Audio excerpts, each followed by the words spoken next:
Harare City Council, through corrupt means, some councillors in Harare City Council working in cahoots with some officials were sold pieces of this piece of land first as stands. Then we stopped it. Then they wanted now to say we want to build a cemetery there, which we also then stopped. So it has been stopped. It's not continuing. It has been stopped. Then Latwell wanted to find out the relationship between local government and local authorities. We have got two sets of local authorities, the urban local authorities and the rural district councils. There's 60 of them and 32 in the urban local authorities. The relationship between the local authority or central government with the RDCs is very cordial. It has always been cordial. The relationship between local government and urban local authorities used to be terrible. In fact, there was no relationship. But now, the relationship is improving. It's now cordial. We can call them for meetings. They will come and attend. Sometimes they phone us seeking for advice. I will give you an example. I'm sure you read about Victoria Falls, that the mayor had fired the town clerk, suspended the town clerk, and we then wrote back and said, rescind your decision because it was irregular. Please follow due process.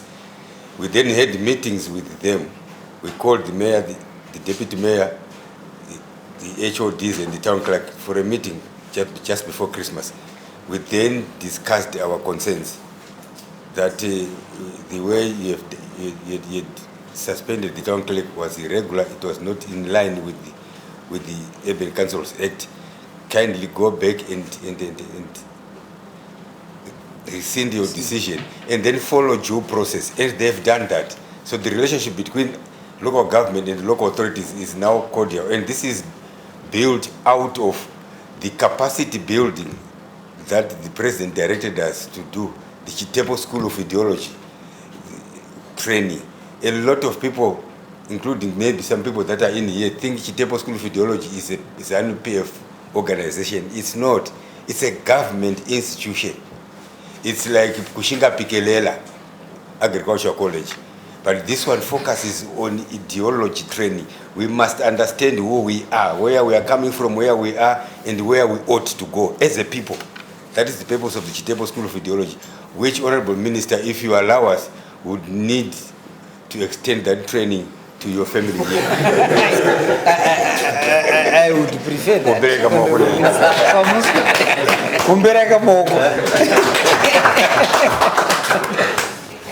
So the relationship has improved tremendously, I must say, between the mayor is now free to phone me if on a weekend. Minister, can I have a meeting with you? There are a few issues that I want to share with you. And we meet without fear of him being victimized by where he comes from.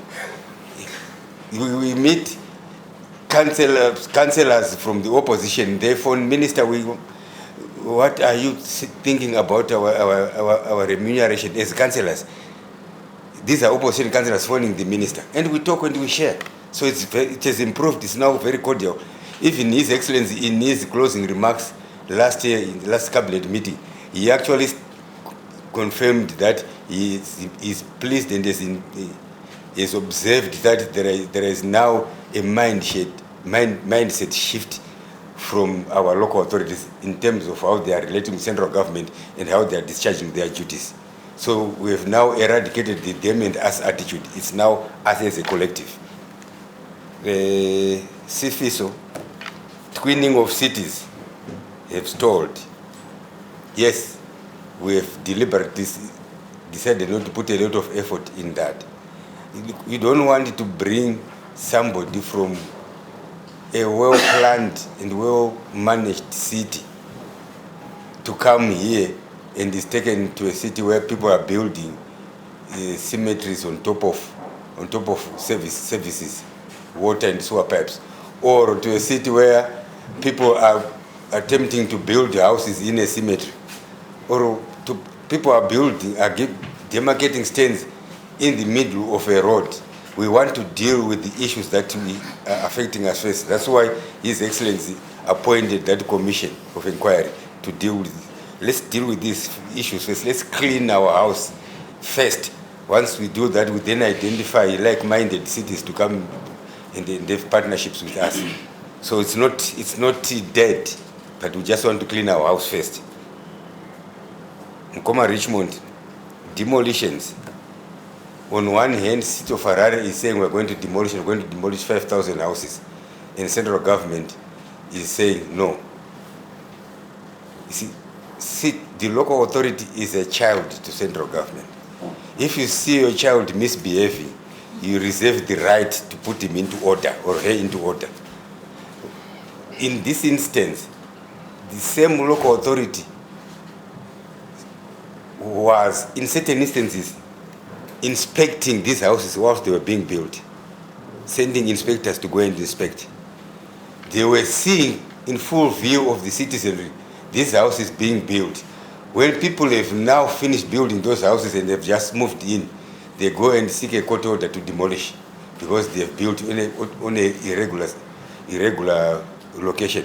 Yes, they've built on an irregular location, but you are the one who is supervising them to build, and we're being paid for inspections. But we're also saying, why didn't you stop it when it started? That's what they should have done. Stop it as it emerges. Stop it. They did not stop it.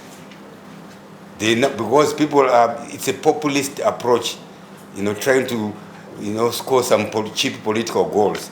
Somebody then went to media and say, we are now armed with a court order, we're going to demolish. I mean, we are human beings. We must be morally correct. You want to demolish people's houses when you are now within a rainy season. Where do you want them to go? We must be morally correct. The wiring up there is wrong. That's why we called the mayor and his team and say, try to attempt to demolish this and see what will happen to you. We'll lock you up. So he stopped. And there are no 5,000 houses that are going to be demolished by the city of Harare. We then said, we want to do things properly. Let's give these people at least 4 months notice to be able to remove what they can remove. Window frames, door frames, doors, and even the roof sheets and many others. And then they salvage something. And within 4 months, somebody has been given adequate notice. If you continue being there, then let the law take its course. What we are against is just to wake up and say, I'm demolishing tomorrow. That's what central government is against, and we can't do that. Where were you when these people were building as a city father, as a city mother? Where were you? You were there because you were paid money, and these are informal settlements. And the people that sold that piece of land to the beneficiary, and these unsuspecting beneficiaries are land barons, and the land barons are councillors. And the same councillors, the mayor is a councillor, are the ones that are coming back and say, let's seek a court order to demolish. I mean, we can't be more stupid than that, with all due respect. We can't. We can't do that.